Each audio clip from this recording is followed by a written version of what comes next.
दर्द दिल के कौन का सुना तो लगा कहीं के करात को भेजा तो लगा प्यार का होला बुझा तो लगा प्यार का होला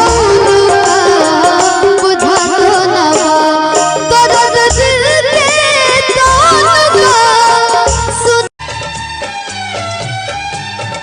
मेरी वफा मेरी कसमों पे एतबार तो कर, मिलन की रात भी आए। तड़पत हुई है हमारा बिना, गिरत हुई आँखिया से पानी।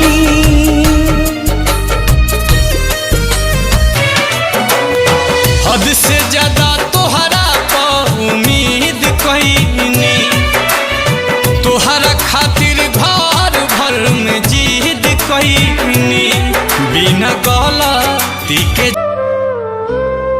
मेरे दिल से यही दुआ निकले, तू जहाँ भी रहे खुशहाल रहे।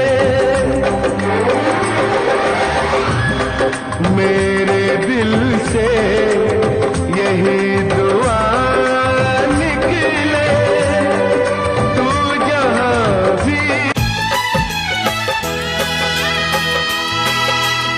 आज भी उसका चेहरा मेरी आंखों में रहता है, उसकी चाहत का एक दरिया इस दिल में बहता है।